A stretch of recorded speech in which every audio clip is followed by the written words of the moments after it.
Hello students, welcome to logical academy. बच्चों, आज कर रहे हैं हम चैप्टर नंबर 8। चैप्टर नंबर 8 में अभी तक हमने जितना भी पढ़ा बच्चे वो बहुत ज़्यादा इंपॉर्टेंट है। अगर अभी तक आपको सारी एंट्री समझ आई है बच्चे, तभी आपको ये वीडियो देखनी है। अगर आज तक की वीडियो में कोई भी प्रॉब्लम है तो बच्चे पहले मुझे कॉल या मैसेज करके आप उन वीडियोस को देखो बेटा। अगर उसके बावजूद आपको समझ नहीं आता तब बच्चे आपको मैं अपने पास भी बुला सकता हूं एंड एक बार आपको वो टॉपिक समझ आ जाएगा, फिर आपको आज चैप्टर नंबर 8 आगे कंटिन्यू करना है। आज बच्चे हम बैंकिंग ट्रांजैक्शंस सीखने वाले हैं। हर बच्चे की बुक में गिवन है ये बैंकिंग ट्रांजैक्शंस। आप सब पेज नंबर निकाल लीजिए 8.24। और बच्चे कुछ बच्चों की बुक में हो सकता है अलग पेज पर हो। बच्चे एक हेडिंग है बैंकिंग ट्रांजैक्शन और उसके नीचे ऐसे कुछ जर्नल एंट्रीज दी हुई हैं, आप सब देख सकते हैं इसे। तो बच्चे ऐसा कुछ आपको पेज निकालना है बेटा। वैसे इन्होंने 18 ट्रांजैक्शन दी हुई हैं, 18 जर्नल एंट्रीज दी हैं जो हमें सीखनी है। पर बेटा आप एक मिनट बच्चे,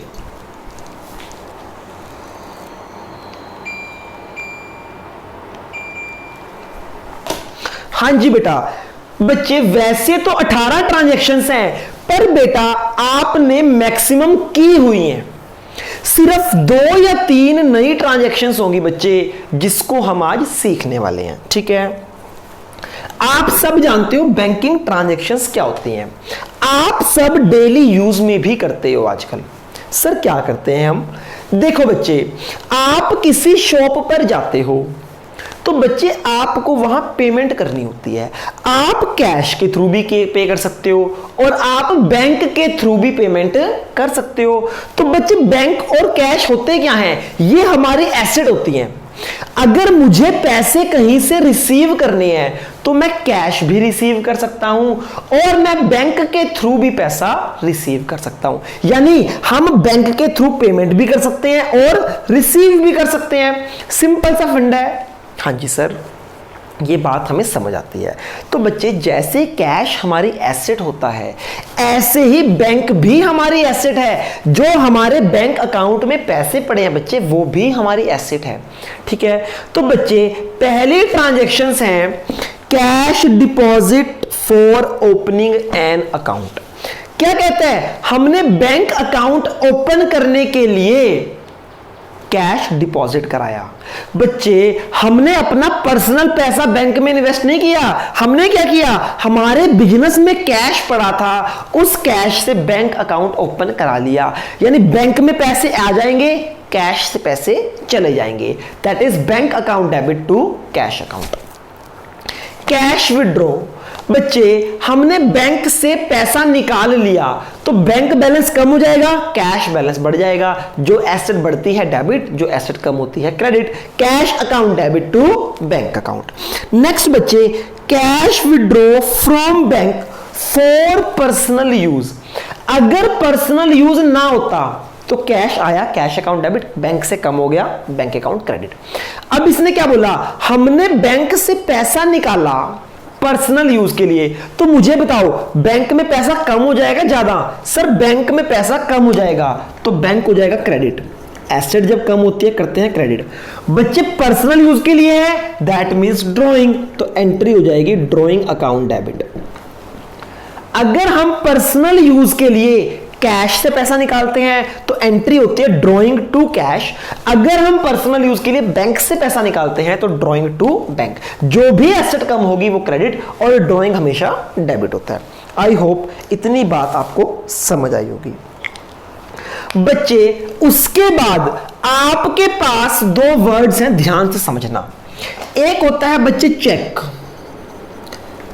अगर चेक आया या चेक गया तो मुझे बताओ बैंक के थ्रू ट्रांजैक्शन हो रही है या कैश? बच्चे जहां भी चेक आता है उसका मतलब है बैंक की ट्रांजैक्शन है। ऐसे ही बच्चे एक और वर्ड है, याद कर लो बस, ड्राफ्ट। होता क्या है अभी आपको समझाने की नीड नहीं है। ये चेक जैसा ही होता है, चाहे हम चेक के थ्रू पेमेंट करें या ड्राफ्ट के थ्रू पेमेंट करें, बच्चे हमारे बैंक से ही पैसे डिडक्ट होते हैं। अगर ड्राफ्ट मिला है मतलब बैंक में पैसे आएंगे, ड्राफ्ट गया है तो बैंक से पैसे, यानी जैसे चेक का ट्रीटमेंट वैसे ही ड्राफ्ट का ट्रीटमेंट। जब चेक आता है आप सब एज्यूम करते हो बैंक, ऐसे ही जब भी ड्राफ्ट आएगा तो आपने क्या एज्यूम करना है, बैंक। यानी जैसे चेक वैसे ही आपका ड्राफ्ट। ठीक है बच्चे, ओके।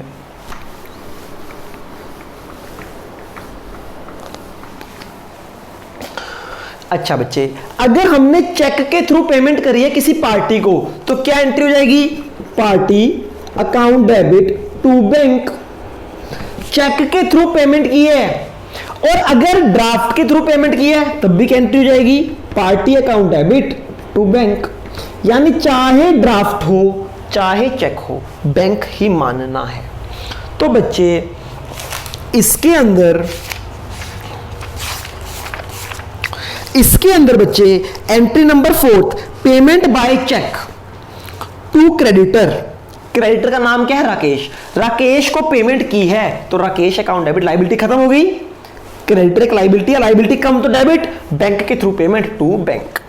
ऐसे ही बोला पेमेंट की है विकास को थ्रू ड्राफ्ट, तो बच्चे Vikas account debit to bank account. यहां पे एक बैंक चार्जेस लिखे हैं, आपने वो नहीं लिखना, अलग से समझाऊंगा। ठीक है सर। बच्चे वो क्या बोलता है, कहता अगर हमने किसी खर्चे की पेमेंट की बैंक के थ्रू तो क्या एंट्री होगी, expense account debit to bank account. अगर हमें कोई इनकम रिसीव हुई बैंक के थ्रू तो bank account debit to income. ये एंट्री सब आपने की हुई हैं, ओके। अब बच्चे एक एंट्री आपको सिखानी है, वो बहुत इंपॉर्टेंट है।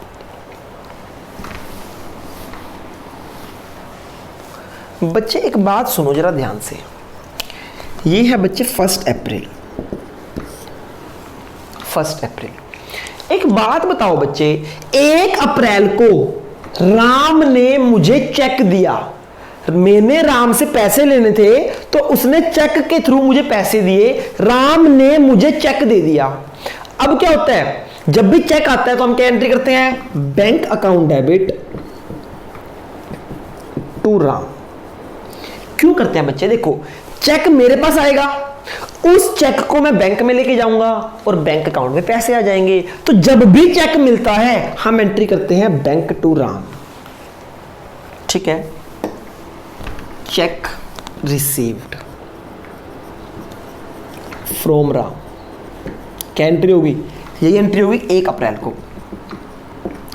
अब देखो इस एंट्री में एक ट्विस्ट लेके आता हूं, मैं देखता हूं कि क्या आप इस एंट्री को कर पाओगे या नहीं कर पाओगे। हाँ जी सर बताइए। देखिए बच्चे ध्यान से, 1 अप्रैल को चेक आया था, हमने कर दिया, पर अब इन्होंने क्या लिखा है, 1 अप्रैल को चेक आया, चेक रिसीव्ड फ्रॉम राम। अच्छे से लिखते हैं इसको, cheque received from Ram, cheque received from Ram and not deposit same day. और इधर एंट्री आ गई 3 अप्रैल को।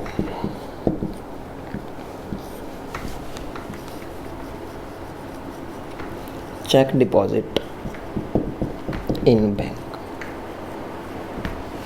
बच्चों ध्यान से समझना इस एंट्री को। देखो अगर 1 अप्रैल को मुझे चेक मिला और मैंने सेम डे डिपॉजिट करा दिया तो 1 अप्रैल को ही मेरे बैंक अकाउंट में पैसे आ जाएंगे, तो हम एंट्री कर देते हैं bank account debit to Ram. पर बच्चे मेरे पास चेक आ गया 1 अप्रैल को, चेक आ गया 1 अप्रैल को, 1 अप्रैल को चेक मेरे पास आ गया, पर इस चेक को मैंने आज बैंक में जमा नहीं कराया। क्यों? क्योंकि बच्चे मेरे पास टाइम नहीं था। चेक तो आ गया, मैंने सेम डे डिपॉजिट नहीं कराया। मैंने क्या किया, 2 दिन बाद 3 तारीख को मेरा बैंक में चक्कर लगा, तब जाके मैंने बैंक में चेक जमा कराया। अब मेरा क्वेश्चन ये है, मेरे बैंक अकाउंट में पैसे कब आएंगे, 1 तारीख को आएंगे या 3 तारीख को आएंगे? बताओ। चेक 1 तारीख को आया पर बैंक में जमा कराया 3 तारीख को, तो चेक में पैसे 1 तारीख को आएंगे बैंक में या 3 तारीख को? बट ऑब्वियस है 1 तारीख को तो पैसे नहीं आएंगे। तो बच्चे अगर तो सेम डे जमा हो जाए फिर तो बात ही खत्म। पर ध्यान रखना, अगर क्वेश्चन में आ जाए कि सेम डे डिपॉजिट नहीं हुआ तो क्या करोगे? इस बात को ध्यान रखना बेटा। आइए देखते हैं। 1 अप्रैल को चेक आया पर सेम डे डिपॉजिट नहीं हुआ, तो मैं ये नहीं लिख सकता बैंक अकाउंट डेबिट, क्योंकि बैंक में पैसे नहीं आए। मैं क्या लिखूंगा, 1 अप्रैल को एंट्री होगी, चेक आया, एंट्री हो जाएगी cheque in hand account debit to Ram account. राम से पैसे लेने थे, राम मेरी एसेट था, राम ने चेक दे दिया तो मेरी एसेट खत्म हो गई, राम हो गया क्रेडिट। अभी चेक मेरे हाथ में आ गया, cheque in hand account debit. अभी बैंक में पैसा नहीं आया, सपोज करो 5000 का था। 1 अप्रैल को ये एंट्री होगी बेटा। अच्छा जी, फिर बच्चे 3 अप्रैल को बताओ क्या एंट्री होगी? 3 अप्रैल जब मैं इस चेक को बैंक में लेके जाऊंगा तो एंट्री हो जाएगी बैंक अकाउंट डेबिट। 3 अप्रैल को पैसे आएंगे, bank account debit to cheque in hand, cheque चला जाएगा, क्रेडिट हो जाएगा, क्रेडिट वट गोज आउट। कहने का मतलब अगर तो बच्चे चेक आया और वो सेम डे डिपॉजिट हो गया, चेक आया सेम डे डिपॉजिट हो गया, फिर तो सेम डे पैसे आ गए, फिर तो सिंपल एंट्री आती है bank account debit to Ram account, कोई लोचा नहीं है। पर अगर क्वेश्चन में मेंशन है कि चेक आया और सेम डे डिपॉजिट नहीं हुआ, चेक आया और सेम डे डिपॉजिट नहीं हुआ, तो बच्चे फिर एंट्री आएगी cheque in hand account debit to party account, और फिर जब बैंक में पैसा डिपॉजिट होगा तब एंट्री आएगी bank account debit to cheque in hand 5000 रुपए। अच्छा, अगर सिंपल ये लिखा है चेक रिसीव्ड, ये नहीं बताया कि डिपॉजिट कराया है या नहीं कराया, तो आप क्या एज्यूम करोगे? जब तक ये मेंशन ना हो कि सेम डे डिपॉजिट नहीं हुआ, हम एज्यूम करते हैं कि जैसे ही चेक आया होगा हम फटाफट बैंक में चले गए होंगे कि हमारे बैंक में पैसे आ जाएं। ऐसा ही होता है बच्चे? हाँ जी। तो उम्मीद करता हूं बच्चे ये बात आपको समझ आई। किसी बुक में लिखा हुआ है चेक इन हैंड की जगह cash account debit to bank account. बच्चे आपको नहीं करनी। अगर चेक सेम डे डिपॉजिट नहीं है तो एंट्री होगी cheque in hand account debit to bank account to party account. तो बच्चे ये एंट्री पढ़िए सारे। ये कहता cheque received from a debtor. एक डेटर था राहुल, राहुल से चेक रिसीव किया and deposited into bank on the same date. 8th transaction है, तो बच्चे सेम डे है तो क्या होगा bank account debit to Rahul. Next transaction number 9, वो कहता है चेक या ड्राफ्ट रिसीव हुआ अंकुर से पर सेम डे डिपॉजिट नहीं हुआ, तो चेक आया cheque in hand account debit to party account. फिर जब नेक्स्ट डे जो डिपॉजिट होगा तो बच्चे आप करोगे bank account debit to cheque in hand. तो बेटा इस एंट्री को ठीक कर लो। अगर किसी की बुक में लिखा है cash account debit to Ankur account, तो इसको काट के लिख लो cheque in hand account debit to Ankur account. जब भी चेक सेम डे डिपॉजिट नहीं होता तो हम करते चेक आ गया cheque account debit to Ram, liability खत्म, एसेट खत्म। फिर जब डिपॉजिट हो जाएगा तो बैंक में पैसे आ गए, चेक चला गया। ठीक है सर, ओके। बच्चे देखो, आपको पता है जो बैंक होता है ना वो हमसे इंटरेस्ट लेता भी है और हमें इंटरेस्ट देता भी है। सिंपल सी बात है। तो बच्चे अगर बैंक इंटरेस्ट हमें दे रहा है तो हमारे लिए इंटरेस्ट है इनकम। बैंक हमें इंटरेस्ट दे रहा है तो बच्चे एक तो पैसे आ जाएंगे bank account debit to interest मेरी इनकम आ जाएगी। और अगर बैंक ने हमसे इंटरेस्ट चार्ज किया, बैंक ने इंटरेस्ट लिया, तो बच्चे इंटरेस्ट हमारे लिए खर्चा हो जाएगा, तो एंट्री हो जाएगी इंटरेस्ट अकाउंट डेबिट, क्योंकि एक्सपेंस है, टू बैंक अकाउंट, बैंक से पैसे चले गए। यानी अगर इंटरेस्ट रिसीव हो रहा है या बैंक ने इंटरेस्ट अलाउ किया है, बैंक अगर इंटरेस्ट अलाउ करेगा तो हमारी इनकम है bank account debit to interest account. अगर बैंक ने इंटरेस्ट चार्ज किया तो हमारे लिए खर्चा है, खर्चे की एंट्री होती है expense account debit to bank account. Simple simple बच्चे, कर चुके हो आप सब। ओके बच्चों, अब मैं आपको एक डिसओनर की एंट्री कराऊंगा। सर क्या होता है डिसओनर? देखो ध्यान से बच्चे, 1 अप्रैल को मैंने सेल की राहुल को, सेल क्या की? सेल। बच्चे मैं क्या एंट्री करूंगा? राहुल अकाउंट डेबिट, उधार सेल है, Rahul account debit to sales account. कितनी सेल की है? 50,000 रुपीज, 50,000 की सेल की है। तो राहुल से पैसे लेने हैं, राहुल बन गया मेरे लिए एसेट। ठीक है सर।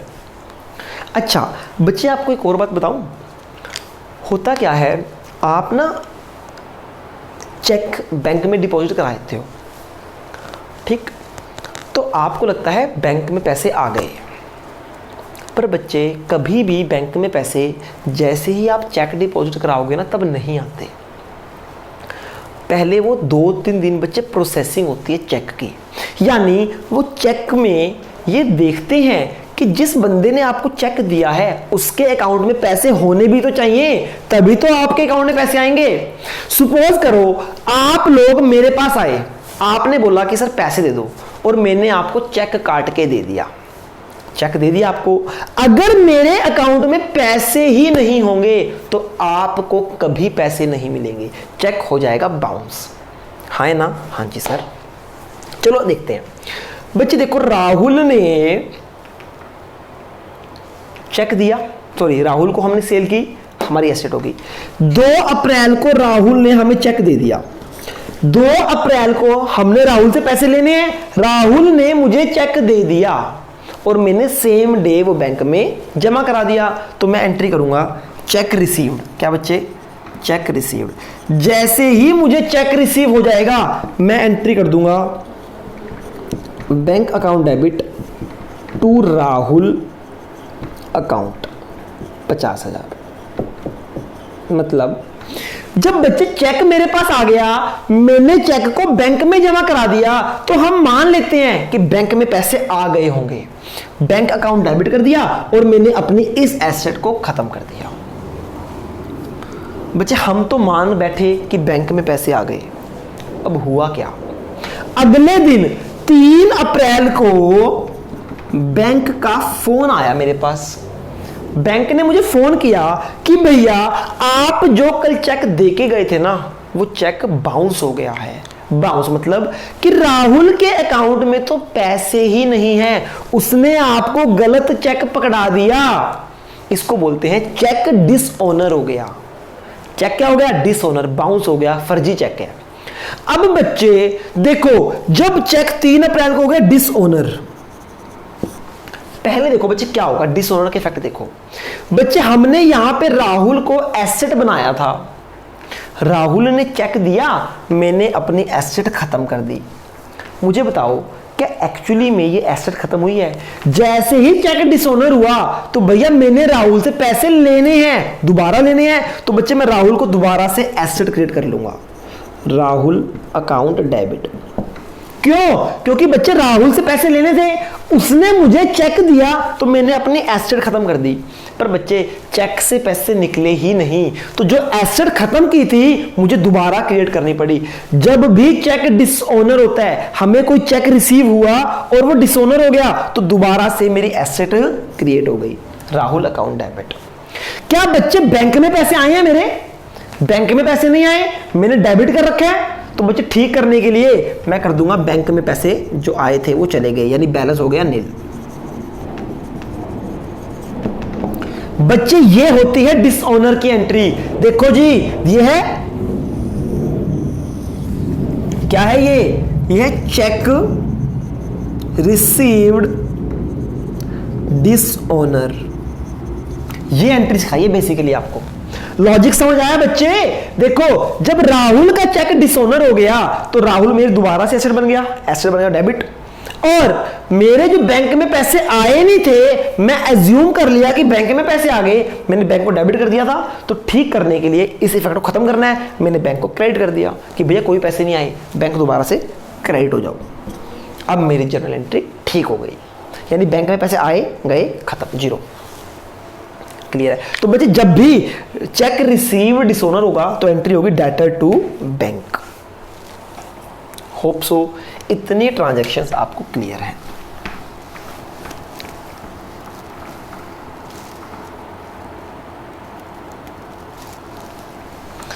अच्छा बच्चे,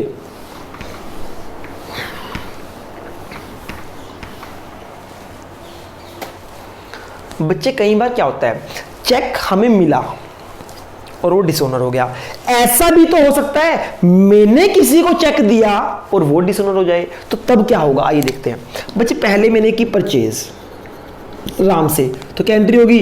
purchase account debit to Ram account 50,000 मेरी लायबिलिटी बन गई। राम को पैसे देने हैं। बच्चे मैंने क्या किया, मैंने राम को चेक के थ्रू पेमेंट कर दी, राम को चेक दे दिया। जैसे ही राम को चेक दिया तो मैंने एंट्री कर दी, लायबिलिटी खत्म, Ram account debit to bank account. मैंने बोल दिया कि चेक दे दिया, यानी बैंक से पैसे चले गए होंगे, बैंक को मैंने कर दिया क्रेडिट। ठीक है, चेक गिवन, अब की बार चेक दिया है। अब तीसरी transaction, given cheque dishonour, given cheque dishonour. Oh my god, जो बच्चे मैंने चेक दिया था राम को, वो चेक डिफॉल्ट हो गया, बाउंस हो गया, डिसऑनर हो गया। तो क्या मेरे बैंक से पेमेंट गई है? मैंने बोला कि बैंक से पेमेंट चली गई, जब चेक ही डिसऑनर हो गया तो भैया मैंने पेमेंट नहीं दी। मेरी बच्चे इस एंट्री को ठीक करूंगा, मुझे करना पड़ेगा बैंक अकाउंट डेबिट, कि भैया कोई पैसे नहीं गए, पहले पैसे गए, मैंने लिख दिया पैसे चले गए, पर एक्चुअली पैसे गए नहीं थे, तो ठीक करने के लिए डेबिट करना पड़ा, इफेक्ट खत्म हो गया। जो लायबिलिटी मैंने खत्म कर दी थी वो लायबिलिटी मेरी दोबारा क्रिएट होगी। क्यों? क्योंकि भैया पैसे तो अभी दिए ही नहीं, चेक ही डिसऑनर हो गया, तो लायबिलिटी दोबारा क्रिएट, तो लायबिलिटी क्रिएट तो क्रेडिट टू पार्टी या फिर राम अकाउंट।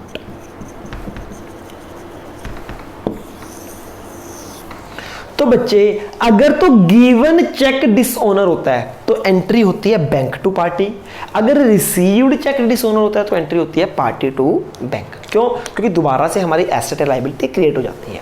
आई होप इतनी ट्रांजैक्शंस आपको समझ आई होंगी। ओके ओके बेटा जी, ओके। अच्छा जी बच्चे देखो, जब हम बैंक से लोन लेते हैं, बैंक से लोन लिया तो क्या एंट्री करते हैं हम? पैसे आ गए, बैंक अकाउंट डेबिट, और हमारी लायबिलिटी क्रिएट हो गई टू बैंक लोन। जब मैं इसकी रीपेमेंट कर दूंगा, अगर मैं इसकी रीपेमेंट कर दूंगा तो क्या एंट्री हो जाएगी? बैंक लोन, लायबिलिटी खत्म, बैंक लोन अकाउंट डेबिट। अगर कैश से पैसे दिए हैं तो टू कैश, अगर बैंक से दिए हैं तो टू बैंक, यानी रीपेमेंट पे लोन हमारा खत्म हो जाता है। आई होप ये एंट्री भी आपको समझ आई होगी। अच्छा बच्चे एक बड़ी सिंपल सी एंट्री बताई है इन्होंने, है कुछ नहीं। वो कहते हैं इंश्योरेंस प्रीमियम पे किया तो क्या एंट्री होगी? बैंक के थ्रू पे किया है, इंश्योरेंस प्रीमियम हमारा खर्चा होता है, तो एंट्री होगी insurance premium account debit to bank account. हाँ जी सर, ओके बच्चे। अच्छा एक और लास्ट खत्म बेटा खत्म, आज की क्लास हो गई खत्म। बच्चे ये मेरी कंपनी है। बच्चे हो सकता है एक कंपनी के एक से ज्यादा अकाउंट हो, इस कंपनी के पास दो बैंक अकाउंट हैं, एक है इसके पास पीएनबी में अकाउंट है, पीएनबी बैंक में है, और एक अकाउंट है एसबीआई में। इस कंपनी के पास दो अकाउंट्स हैं, ठीक है, दो अलग अलग बैंक अकाउंट है, पीएनबी बैंक अकाउंट और SBI बैंक अकाउंट हो सकता है। बच्चे मुझे बताओ, जब हम एक बैंक से दूसरे बैंक में पैसा ट्रांसफर करेंगे तो क्या एंट्री होगी? मतलब हमने क्या किया, SBI से पैसा निकाल के PNB में डाल दिया, तो PNB का बैलेंस बढ़ जाएगा, SBI का कम हो जाएगा, तो एंट्री हो जाएगी PNB बैंक अकाउंट डेबिट, पैसा आ गया, टू SBI बैंक अकाउंट, पैसा चला गया। सिंपल, जिस बैंक में पैसा आएगा डेबिट हो जाएगा, जिस बैंक से पैसा जाएगा क्रेडिट हो जाएगा। खत्म बेटा खत्म, बैंकिंग ट्रांजैक्शंस खत्म। वैसे आपने ये सब की हुई थी, सिंपल सी ट्रांजैक्शंस थी, ज़्यादा इसमें कोई लोचा नहीं था, फिर भी आपको करा दिया ताकि बाद में कोई दिक्कत ना आए। तो बेटा अब आपने इलस्ट्रेशन नंबर 6 कर लेना है, सिर्फ यही आपका होमवर्क है, इलस्ट्रेशन नंबर 6 कंप्लीट कर लेना। इसके बाद बच्चे आगे मत करना, कल फिर आपको एक नया टॉपिक कराएंगे। आज की क्लास में इतना ही, कल मिलते हैं बच्चे नई क्लास में नई वीडियो के साथ। ओके, तब तक के लिए good bye, take care, take care.